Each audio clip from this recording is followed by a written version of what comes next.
Hello, habari. Karibu kwenye Future Pause Short Infos.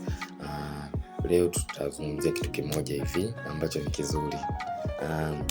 Nadhani ushawahi kujiuliza kwamba ni kwa nini unaweza kukuta ni usiku kumetulia, hakuna kelele yoyote, lakini mbwa akawa anabweka sana.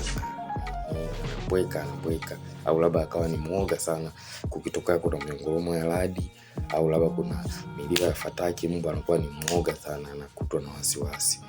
Hiyo ni kwa sababu mbwa ana uwezo mkubwa sana wa kusikia, ambapo ni mara 4 zaidi yetu. Mbwa anaweza kusikia ambayo ni mara 4 zaidi ya binadamu. Na hiyo sifa yake ya kusikia ndo kitu kinachowafanya watu wengi wamtumie kama mlinzi au pia kwenye uwindaji, kwa sababu ana uwezo wa kudetect zile movement za wanyama ambazo sisi hatuwezi tukazisikia, au labda movement za watu wakiwa wanapita labda kwa nje pale kwa kunyata, lakini yeye zile sauti za kunyata ambazo sisi hatuzisikii, yeye anakuwa na uwezo wa kusikia, ndio maana anatumika hivyo.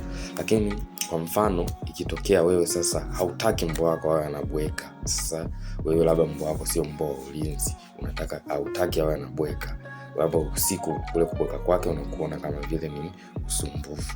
Kwa hiyo inachotakiwa kukifanya, natakiwa umfanye awe kwenye mazingira ambayo ni mbali zaidi na kule getini, au eneo ambalo watu wanapita, kwa sababu kila atakaposikia watu yeye atakuwa anafanyaje, anabweka, kwa sababu pale wanapopita hata kwa sauti ambazo hazisikiki yeye atakuwa anasikia.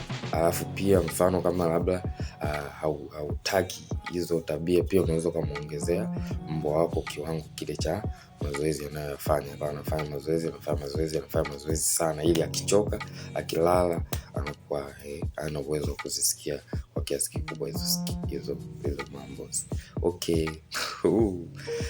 Kwa swali lolote usisite kucomment, pia kwa watu wengi zaidi, kwa ajili wafikiwe na huu ujumbe, unaweza kushare, usubscribe. Pia namba yangu iko hapo, unaweza kunipigia kwa swali lolote lile linalohusiana na wanyama. Asante.